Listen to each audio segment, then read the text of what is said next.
Hi all, எல்லோரும் எப்படி இருக்கீங்க? லாஸ்ட்டு 2 டேஸாக கார்டன் வீடியோ போட்டேன். அப்புறம் நம்ம சுண்டக்காய் வச்சு எப்படி சூப் பண்ணுறதுன்னு பார்த்தோம். இன்றைக்கி நம்ம வீட்டிலையே இட்லி பொடி தயார் பண்ண போகிறோம். எப்படின்னு உங்களுக்கு சொல்ல போகிறேன். உளுந்தம்பருப்பு 1 டம்ளர், நான் கையில் வச்சுருக்க இந்த டம்ளருக்கு 1 டம்ளர் எடுத்திருக்கேன் உளுந்தம்பருப்பு. அதுக்கு 10 மிளகா வைக்கணும், சிகப்பு மிளகா. என்னோடய மிளகா ரொம்ப காரமாக இருக்கனால நான் 5 மிளகா தான் வச்சுருக்கேன். ஒரு கைப்பிடி அளவு கருவேப்பிலை, கொஞ்சோண்டு பெருங்காயம், உங்களுக்கு எவ்வளோ வேணுமோ உங்கள் டேஸ்ட்டுக்கு ஏற்ற மாதிரி. அதுக்கப்புறமா கல்லுப்பு கொஞ்சோண்டு. இதெல்லாம் ஆயிலில் ஃப்ரை பண்ணிவிட்டு நம்ம மிக்சியில் அரைக்க போகிறோம். வாங்க பார்க்கலாம் எப்படி பண்ணுறதுன்னு. அதுக்கான இன்க்ரீடியண்ட் பார்த்தோம். இப்போ 1 பை 1 பண்ண போகிறோம். ஃபஸ்ட்டு பாத்திரத்தில் கொஞ்சமாக எண்ணெய் விட்டுட்டு, நம்ம சமையலுக்கு யூஸ் பண்ணுற எண்ணெய் விட்டுட்டு, நம்மளோட பருப்பு 1 டம்ளர் உளுந்தம்பருப்பு அதை நல்லா ஃப்ரை பண்ணிக்கணும். நல்லா செவக்கிற அளவுக்கு நல்லா நம்ம வறுத்துக்கணும்.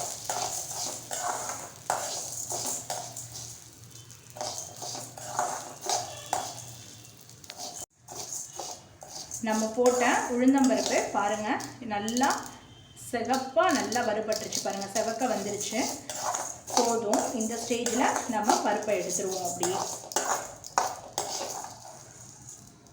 இப்போது நம்ம வறுத்த உளுந்தம்பருப்பை ஒரு பிளேட்டில் அப்படியே மாற்றி வச்சுக்கிட்டோம். இப்போ திரும்ப நம்ம இந்த பேனில் எண்ணெய் விட வேண்டாம். அந்த சட்டியிலே கொஞ்சம் எண்ணெய் இருக்கும், அதுலேயே இது சும்மா அப்படியே ட்ரை ரோஸ்ட் பண்ணிடுங்க.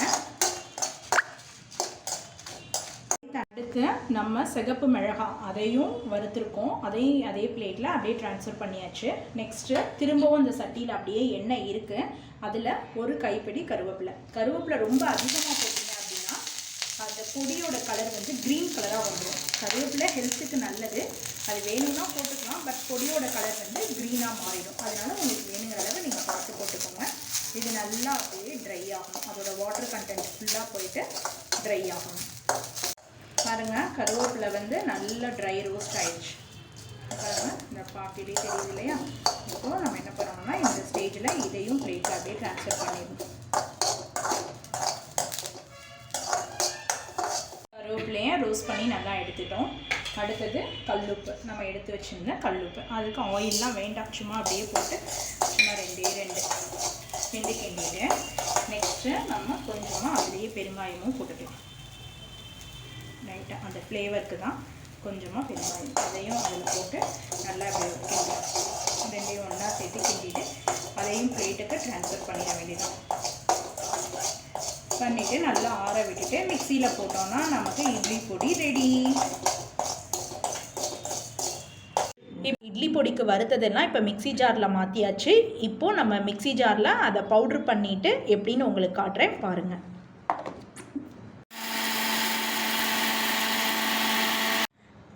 நம்ம இப்போ மிக்சி ஜாரில் அரைச்சிட்டு இட்லி பொடி ரெடி ஆகிடுச்சு பாருங்கள். இந்த மாதிரி நல்லா நைஸ் பவுடராக வரணும். வந்ததுக்கப்புறம் ரெடி ஆகிடுச்சு. தம்பி வாயில் எடுத்து வச்சு பாரு. என் பையனை டேஸ்ட் பண்ண சொல்லியிருக்கேன், உப்பு காரம்லாம் கரெக்டாக இருக்கான்னு. சூப்பராக இருக்கான்.